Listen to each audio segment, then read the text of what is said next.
Kalor. Mungkin sebagian di antara kalian masih asing dengan kata ini. Padahal, kata ini sudah dipopulerkan sejak tahun 1743 oleh seorang ahli kimia dari Prancis, yaitu Anthony Laurent Lavoisier. Istilah kalor ini berarti adalah kalorik, ya, yang merupakan salah satu bentuk energi yang berpindah dari benda yang suhunya lebih tinggi ke benda yang suhunya lebih rendah. Oleh karena itu, kalor dianggap sebagai zat alir yang tidak terlihat oleh mata. Hebatnya, kalor ini dapat berubah menjadi energi mekanik, dan sebaliknya dari energi mekanik bisa menghasilkan energi kalor.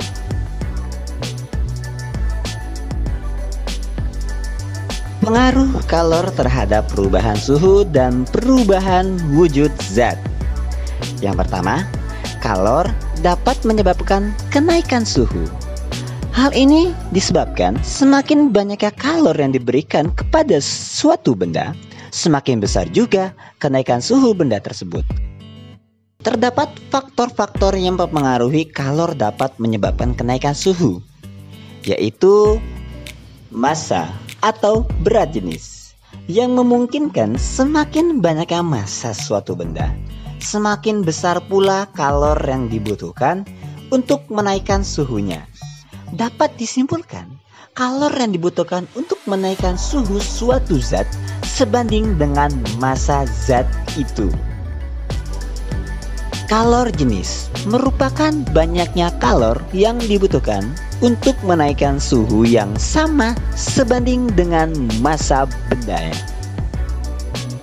Kedua adalah kalor dapat menyebabkan perubahan wujud zat. Sebenarnya materi ini juga sudah disinggung pada bab sebelumnya.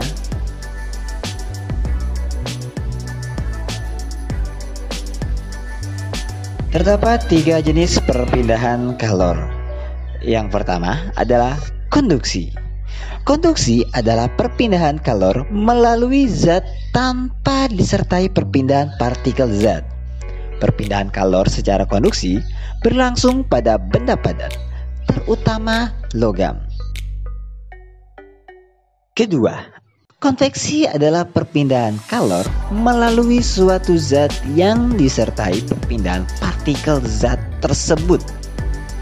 Perpindahan kalor secara konveksi dapat terjadi jika zat mengalami pemanasan. Dan ketiga adalah radiasi, yang merupakan perpindahan kalor tanpa melalui zat perantara. Perpindahan panas secara radiasi hanya terjadi dalam gas maupun dalam ruang hampa udara.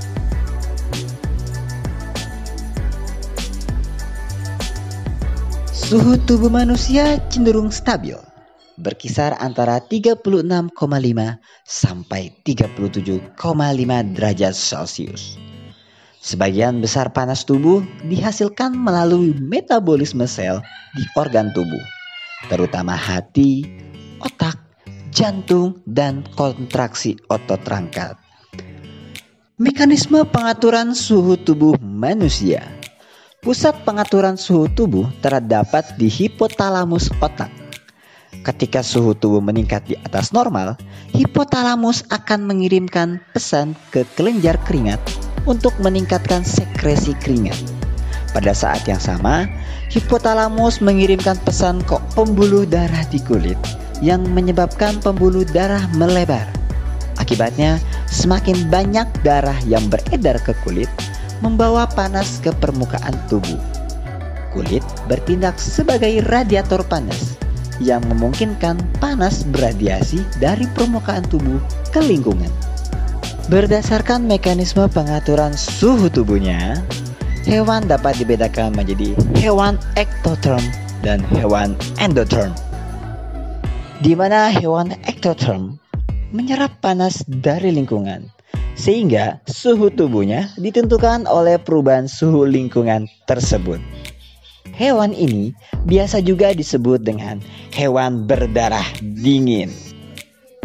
Sebaliknya, hewan endotherm serupa dengan manusia, yang dimana mendapatkan panas tubuhnya melalui proses metabolisme, sehingga disebut juga dengan hewan berdarah panas.